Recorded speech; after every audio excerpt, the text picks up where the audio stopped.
Hello and welcome to yet another video here on the YouTube channel STF Spillfriendly Fellowship. My name is Andreas Norwegian Viking, and this is a update on yesterday's video, which I made in all haste to get the news out for you guys as soon as possible.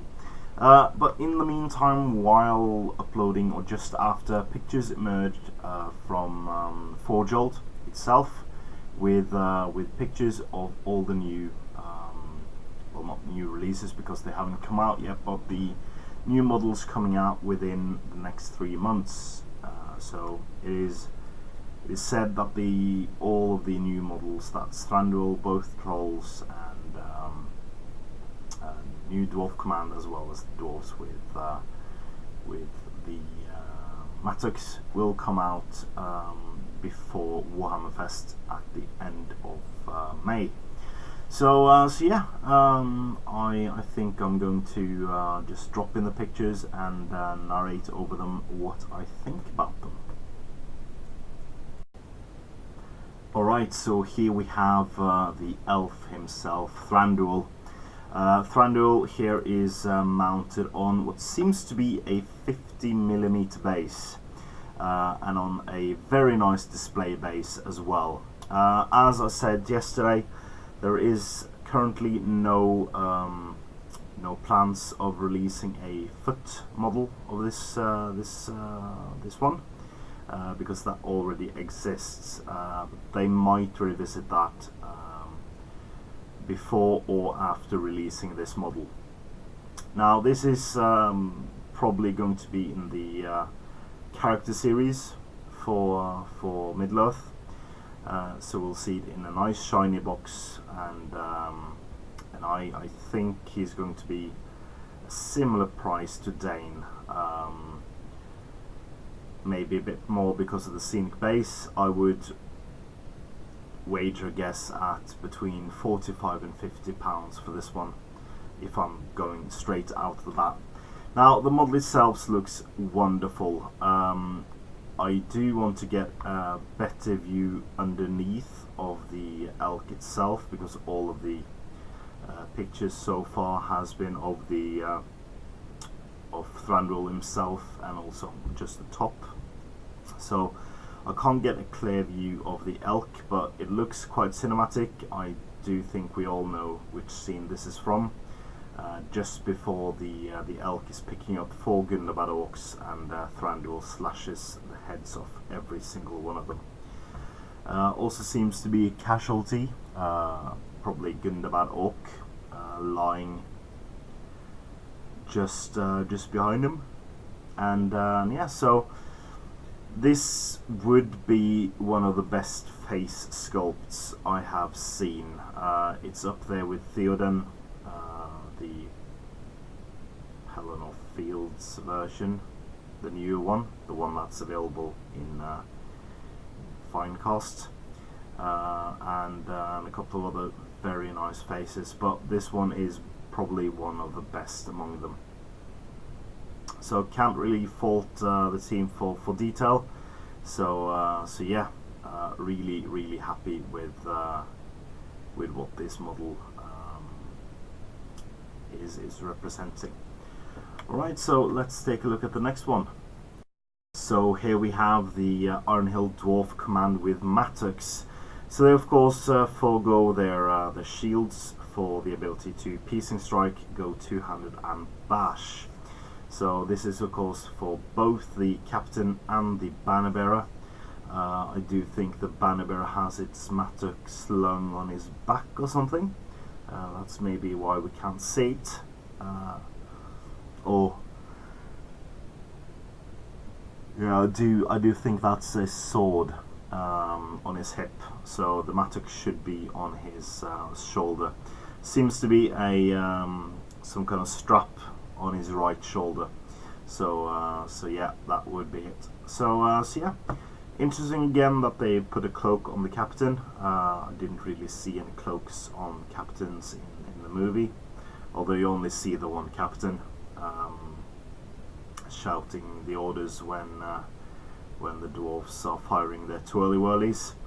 So so yeah, quality looks good. I do think it's kind of a rushed paint job on the beards and around the mouth, so you can actually see the extreme detail on the face is so good from the picture.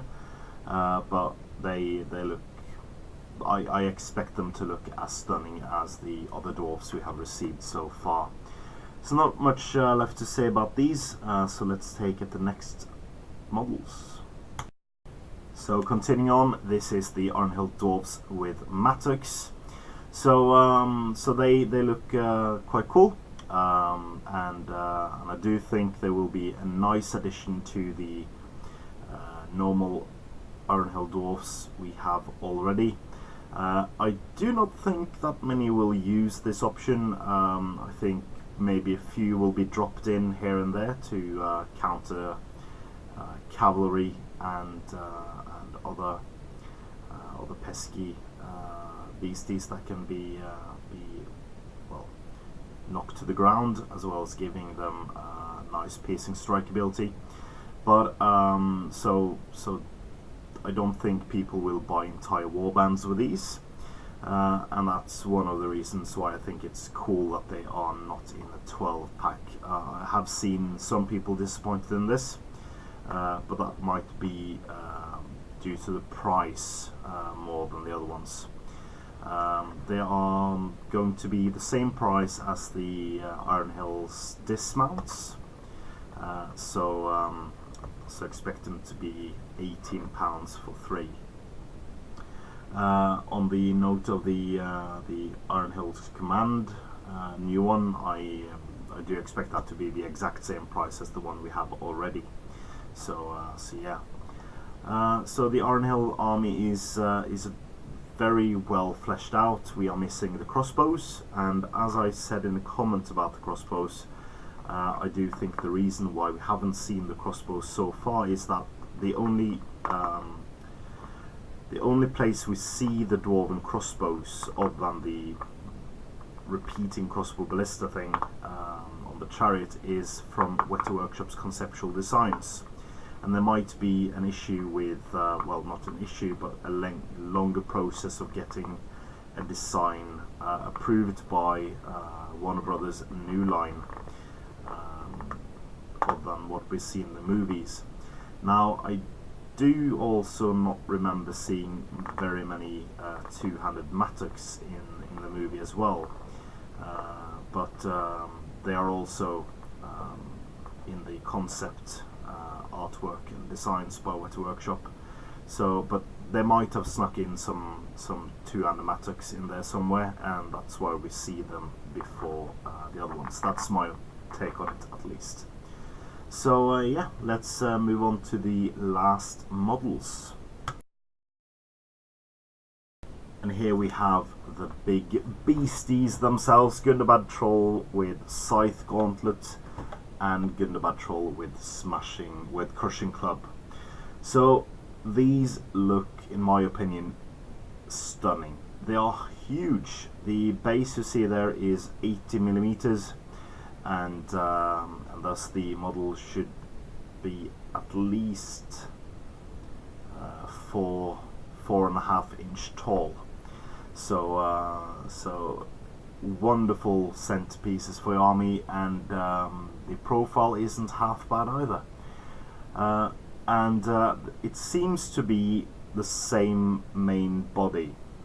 So if I see this correctly, the arm around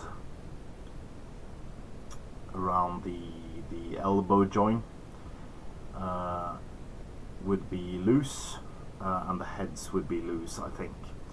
So the way Forgeworld is doing this is that it seems they're going to be two different packs, but the heads would be interchangeable, obviously, and that gives you the variety, as well as you can probably do some quick conversion work and reposition the arms to get them differently.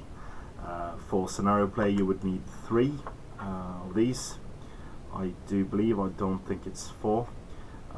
So personally, I would like them to be one kit, which means I could then magnetize the bits, so I can have two with scythe gauntlets, and one other, or two with crushing club and the other, depending on my mood. But yeah, so I don't have to buy 4 because I do want 2 of each. For price, I do think these will be pricey, between £40 and £50 in my opinion, for one. It might be closer to 50 if you get both options in, but I don't want to make a complete wager on it. The fact that the ogres are quite big, and they are £28 each. I do think these will be around between 40, 45 and 50, I think. So again, I do really enjoy them. I think they capture the movie quite well. The one that with the helmet, the crushing club one, is very similar to the ones marching towards the gate at the end of the battle, and of course the one with the scythe gauntlets is the one chasing the chariot along the frozen river.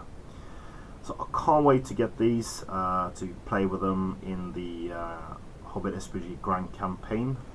And yeah, so let's hear what you think about the models in the comments below. What do you think the prices will be? Please be sensible in your responses regarding prices, as this is a touchy subject. Feel free to voice your opinions, but it is a touchy subject, so please be considerate in the comment section. And as always, please comment, like, share and subscribe. Support us on Patreon. If you haven't done so already, there's a link in the description below. And support your hobby.